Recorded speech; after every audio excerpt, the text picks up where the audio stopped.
Today's discussion will be basically reality and strategies for success. What I want to do is throw together some ideas that have been gleaned over the generations by people who have been successful and who are successful in their financial lives. Remember that there are three basics. The first basic is investing. Now, investing properly defined is something where you have control of most of the elements. A job, a farm, a rent house, whatever the case may be. That's where you put your time or your money into something, again, where you have control. That's an investment. It's investments done correctly that produce income. The income then can be used as savings. Savings are at the foundation of everything. The ability to save is the ability to have money available for emergencies if they come, and to take full advantage of opportunities when they happen. Again, savings is a place where you put your money safely, where the money's fully available, where you're not going to pay a penalty or lose or have a cost to get access to your money. Gambling, on the other hand, is what a lot of people, the government, the press, everybody tells us to do and calls it savings. Gambling is when you throw your money somewhere with no control over what happens next. I use the example of the roulette wheel. Nobody in their right mind would take everything they have and throw it on the wheel and say, spin the wheel, because you don't have any idea where the ball is going to land. Same thing is true with Wall Street. People don't understand that Wall Street's an equal gamble, except they don't have a table with a wheel and a little ball. It's the only difference. So gambling has its place, but you have to be careful to use gambling money, only money, once you're secure with savings and a decent and a reasonable income that's dependable. Only then, when you have money you can afford to lose, do you want to play in the gambling casino. This idea of gambling is only probably a 20 or 30 year phenomenon, when people think they can get something for nothing. First, it's critical to start with a plan.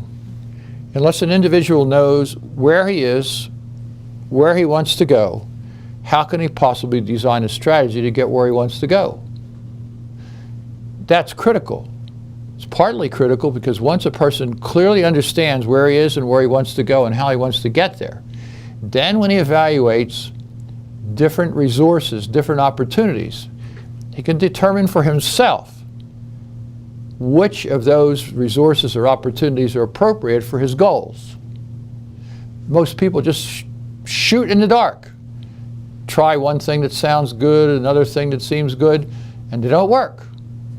But once a person's pencil is kind of sharp, can figure out where they want to go and how to get there, the decisions become easy, and they're much less likely to make a mistake and much more likely to take full advantage of opportunities and recognize those opportunities and have the resources out of savings to take advantage of the opportunities.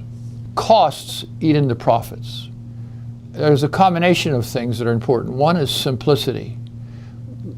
Just take qualified plans as an example.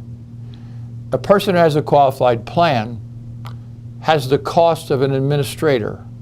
They have a cost of a mutual fund or an annuity of some kind.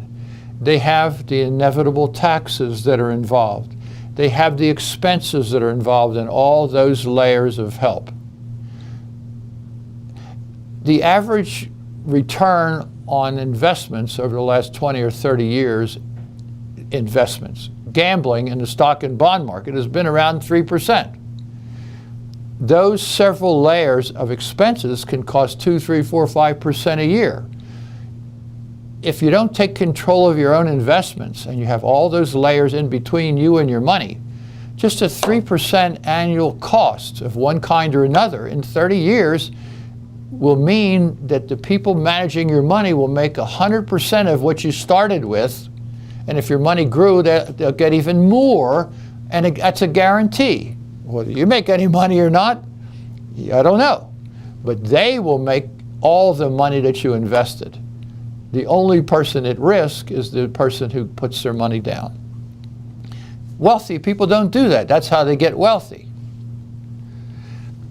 The trick is to compound the gains and not the costs.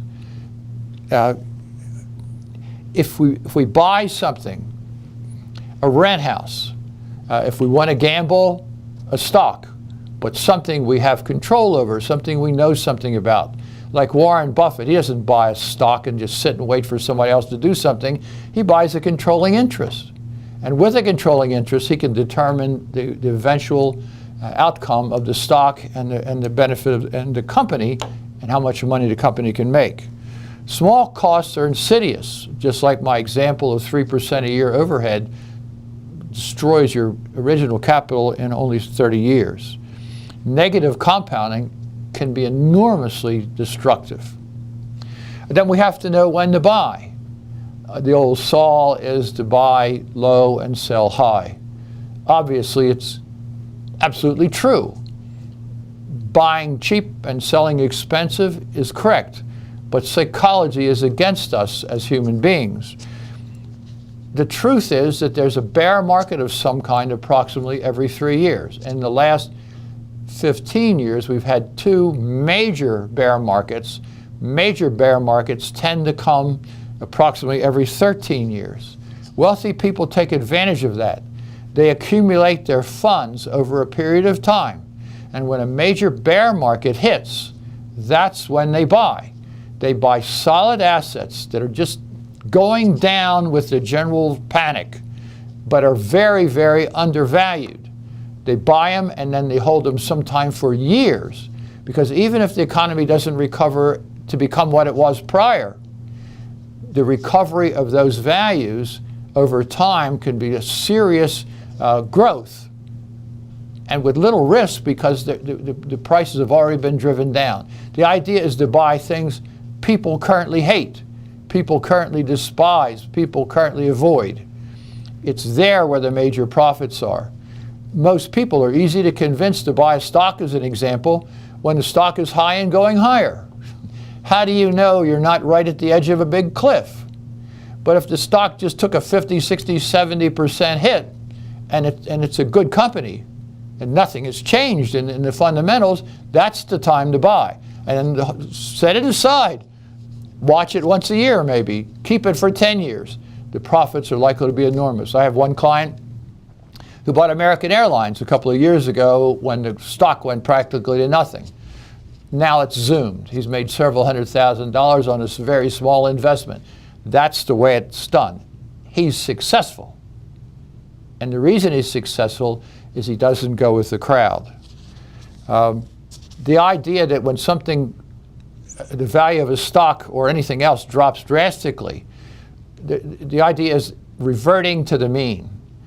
If the price is way under what it's normally valued or way over what it's normally valued, sooner or later the price is going to drift back to the proper valuation, at least for some period of time. And that's a good way to determine whether you want to invest or not and when.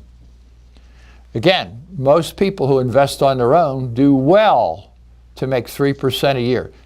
Gamble on their own, they do well to make 3% a year. That's taxable. So in the normal tax bracket, they maybe get to keep 2. The question is, why would anybody in their right mind want to gamble their money and for the last 15 years, be behind for 15 years with the hope that they can make 3% on average when the stock market or whatever it is rebounds? To me, it doesn't make any sense. Gambling is gambling, only to be done with money you're willing to lose, and you won't miss if you lose it. Another thing, if you want to buy into a business, when it's possible, try to buy into a private business, your own or someone else's, where you have influence on the business or control. The normal business that's operating, small business that's operating, would normally sell for 1 times the annual income, or maybe if it's a popular business, maybe as much as 5 times. You'd have trouble finding a public business, one sold on the stock market, for less than 20 times. So you would be buying a private business for 1/4 the cost you would be paying for a public business and have control over the process. Greatly different. Businesses are largely how fortunes are produced. Now, Going back to this buy when prices are low, wealthy people understand something. And let me read a quote.